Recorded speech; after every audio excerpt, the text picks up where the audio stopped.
And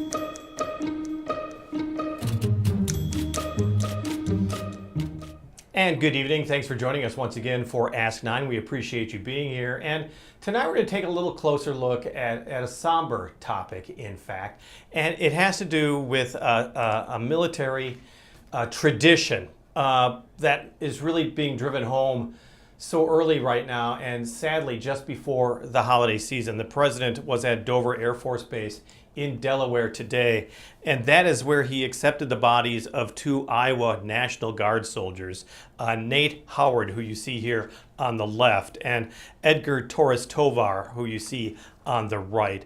And what happened was that they were killed, of course, in an ISIS attack in Syria a few days ago, and their bodies were then taken to usually Ramsdale hospital that is in Ramsfield, that is in Germany, and then it comes to Dover Air Force Base, in fact. And when it comes to Dover Air Force Base, that is when something that is called a dignified transfer occurs. And so we wanted to take a closer look at what Ramstein Air Force Base is what it's called. I apologize. We want to take a closer look at what a dignified transfer actually is in military terms. And what a solemn dignified transfer is that the remains are received officially upon arrival at Dover Air Force Base in Delaware. So the dignified transfer is upon the return of the theater of operations to the United States. This is according to the Air Force. The remains of fallen military members are then transferred from the aircraft to an awaiting vehicle. And here you see the president was there to receive the bodies. The remains will then be transferred to the mortuary facility that's located at the Air Force Mortuary Affairs Operation at Dover Air Force Base. The dignified transfer is not actually a ceremony. Rather, it is called a solemn movement of the transfer case by a carry team composed of military personnel from the fallen members' respective service. A dignified transfer is conducted for every U.S. military member who does die in the theater of operation while in the service of the country. The president, once again there. A senior ranking officer of the fallen member's service presides over every dignified transfer. And joining us right now is Jocelyn Peshia. Thank you so much for joining us. Of course, yeah. As we were saying, this is a very solemn day because it is these two Iowa National Guard members who died, who were killed in this attack. And it hits, of course, just before the holidays, which is so tragic in itself. And you wanted to do what today? What were you looking to do as far as your coverage is concerned? Sure. I was looking to kind of get that veterans perspective, right, from veterans organizations that are looking to support these families after, unimaginable loss. So I spoke to actually a funeral home director out in the Des Moines area who runs an organization that kind of takes the unclaimed remains of soldiers, looks to find those families, looks to have those ceremonies, and also to an organization here in Cedar Rapids that supports veterans and also those families once active duty service members or veterans pass away, and tries to provide services to those people in need. Because there is a process. Yes. And that's part of what we learned, but also the word dignified is so crucial to this whole process. Absolutely. It's all about respect. It's all about being there for the family and honoring the service that the veterans have, active duty and veterans have put in, and it's just so important to make sure that we're honoring their service to our nation. Let's take a look at that story. In fact, these soldiers paid their ultimate price, right?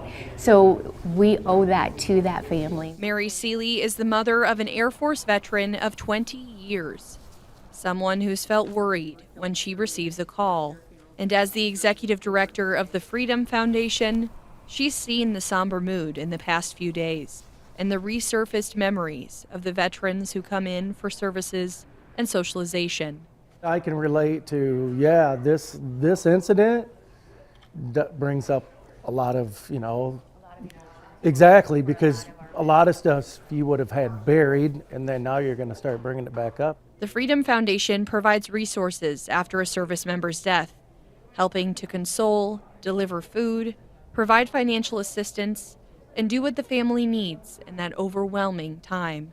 With the deaths and ceremonies for Sergeant Edgar Torres Tavar and Sergeant William Nathaniel Howard, funeral home director Lene Strovers says the nation mourns with the families. The presenting of the flag, which as a funeral director, I've seen that done hundreds, if not thousands of times, and it will never not be emotional for me. As the president of the Final Salute, which seeks to reunite remains with the families of the fallen soldiers, she says these ceremonies never lose their weight.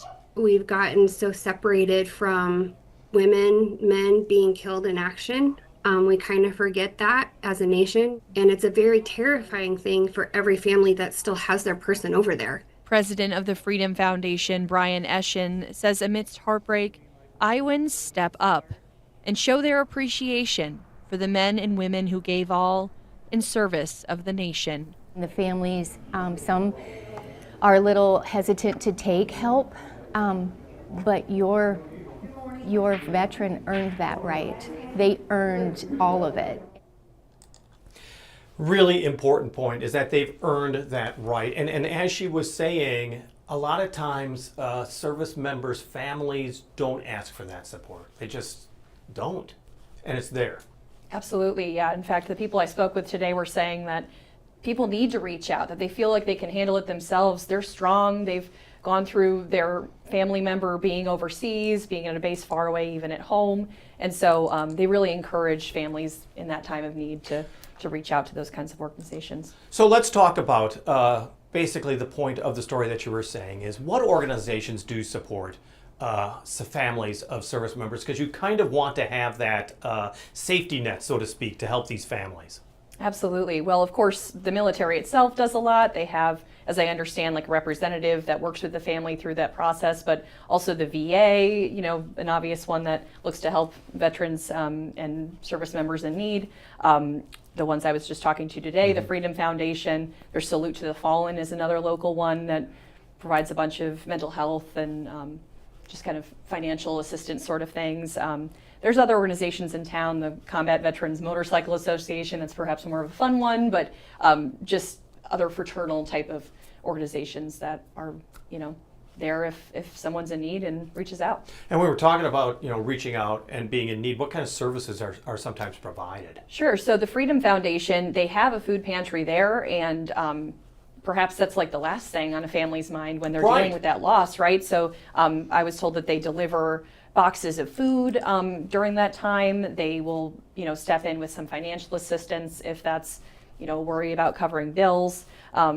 Just that kind of mental health resources, connecting you with someone for counseling after that. And I think that's really an important point because these organizations don't go away. There's an outpouring when the death first happens, and then understandably it fades away. And these families can feel left out months later after getting this huge outpouring when they perhaps couldn't, I don't know, process it as well, you know, right after an event such as a death. And so these organizations offer that safety net 365 all the time. Absolutely, yeah. It's and the community members should do the same thing in my opinion, right? So the funeral home director I spoke with was saying, like, check in on your neighbors. If you know that your neighbor down the street, her husband's a veteran, he just passed away, check in 6 months later, right? Don't just bring in one meal the week of. So those organizations definitely will continue to have those pantry services open to military families, that sort of thing. Yeah, and we really do want to know how the public can support military families, because once again, I think sometimes we feel also that we might be intruding at a very tender time for a family. I mean, but you can help these organizations help these families. And in a way, that could be the way that you help these families. Absolutely, yeah. Supporting these kinds of organizations financially. I'm sure there's volunteer sort of opportunities. Right after the death, I was told, really respecting the family's wishes, right? Yeah. Finding that line between honoring service, honoring a local veteran, but also letting the family, mourn privately. So just finding that balance and doing what you can. Yeah. And as always, it's the monetary donations that help these organizations. I mean, it's the only way they can thrive and help these people. Absolutely, yeah. sure in my web story that I'm working on, I'll be linking some of those organizations. And so if you're interested in learning more about them, giving to them, I should have that in my article later tonight. All right, Jocelyn, thanks so much for joining us. And once again, it is Ask 9, and all you have to do is send us a question anytime by messaging KCRG on Facebook, or you can email us, and we try to get to the questions as quickly as we can. Sometimes some of the questions need a little research that we're still working on, so we do want you to know that we appreciate all the questions that you've given to us so far as we try to continue to follow news of the day as well as the questions that you have. So for now, thanks for joining us for this edition of Ask 9.